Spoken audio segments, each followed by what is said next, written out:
बिस्मिल्लाहिर्रहमानिर्रहीम। अस्सलाम वालेकुम।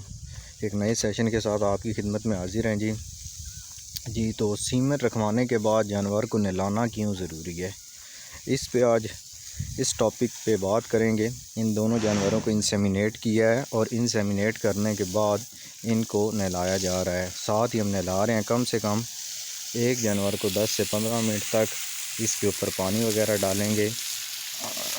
इसी तरह ये दूसरा जानवर है, इसको भी इंसेमिनेट किया है अभी, तो इसके ऊपर भी पानी डालेंगे कम से कम 10 से 15 मिनट। इससे क्या होता है जी, पानी डालने से या पानी डालने का मकसद क्या होता है, इसका मकसद जैसे कॉन्सेप्टॉल का इंजेक्शन लगाते हैं तो वो जानवर की हीट जो है वो कम करना शुरू कर देता है और साथ में जो है जानवर के ठहरने के चांसेस जो होते हैं वो भी ज़्यादा हो जाते हैं। इसी तरह अगर जानवर को इंसेमिनेट करने के बाद नहलाया जाए कम से कम 10 मिनट, तो उससे भी जानवर की जो हीट है वो कम हो जाती है और जानवर के जो ठहरने के चांसेस है वो ज़्यादा हो जाते हैं।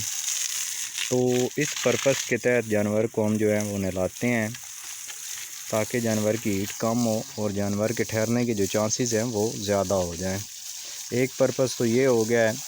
दूसरा जो है पर्पस ये होता है कि जानवर को अगर इंसेमिनेट करने के बाद नहलाया जाए तो उसके बाद वो अपना खाना पीना जो है वो नॉर्मल रूटीन से शुरू कर देता है, क्योंकि जैसे ही जानवर जो है वो हीट में आता है तो उससे ये होता है कि हीट की वजह से जानवर का टेम्परेचर एक तो अप हो जाता है, साथ में जानवर का जो खाना पीना है वो भी कम कर देता है। जैसे ही ये खाना पीना कम करता है तो उसके साथ जो है इसकी जो प्रोडक्शन होती है यानी मिल्क प्रोडक्शन होगी वो भी लो हो जाती है। यानी इसकी जो दूध दे रहा है जानवर, तो इसमें जानवर का जो दूध है उसमें खातिर खा कमी आ जाती है, जिससे फार्मर को जो है वो काफ़ी नुकसान होता है। दूसरा पर्पज़ ये हो गया है जानवर को नहलाने का। तीसरा पर्पज़ ये होता है कि जानवर के ऊपर जो मैल वगैरह होती है नहलाने से वो भी कम हो जाती है और जानवर जो है वो काफ़ी नहलाने के वक्त जैसे खुश होता है। ये देखें नहीं कितने ही प्यार से इसके ऊपर पानी फेंका जा रहा है और ये इंजॉय कर रही है। ठीक है जी।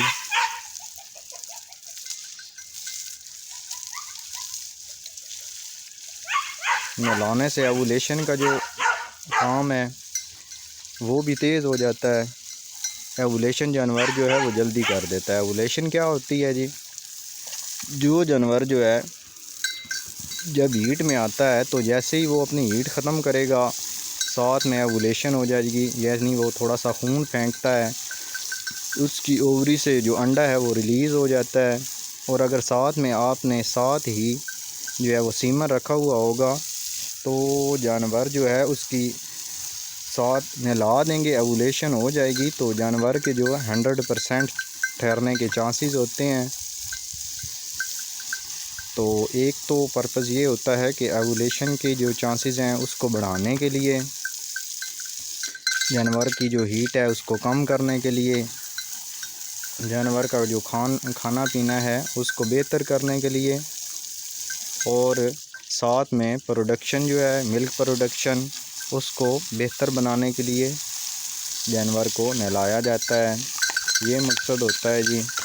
ये मैंने आपको 4 से 5 मकसद बता दिए हैं और इसमें से सबसे जो मेन हमारा जो पर्पज़ होता है वो यही होता है कि जानवर का ठहरना। अगर जानवर जो है वो रिपीट हो जाएगा तो इससे फार्मर को भी काफ़ी नुकसान होता है, क्योंकि जानवर जो है वो अपना जो नेक्स्ट हीट पीरियड होता है वो 21 दिन के बाद दोबारा स्टार्ट करेगा। फिर से वही मसला होगा जी, जानवर हीट में आ गया है, जानवर को सीमन रखवाना है, खाना पीना कम कर चुका है, प्रोडक्शन रेट पे जो है वो काफ़ी कमी आ चुकी है और जानवर ने अपना दूध जो है वो कम करना शुरू कर दिया है। तो अभी इसको नहला देते हैं, तो इससे ये होता है कि ये शाम तक जो है एक तो ठंडा हो जाएगा, साथ ही घंटे के अंदर ही बाज़ औक़ात जानवर जो है वो अपनी ओवुलेशन कर देता है और उसके बाद इसकी जो प्रोडक्शन है वो भी तेज़ हो जाती है और जानवर जो है अपने दूध की कंसंट्रेशन जो है वो भी बरकरार कर लेता है। उम्मीद करता हूँ जी ये वीडियो आपको पसंद आई होगी। दुआओं में याद रखें, अपना ढेर सारा ख्याल रखें। अल्लाह हाफ़िज़।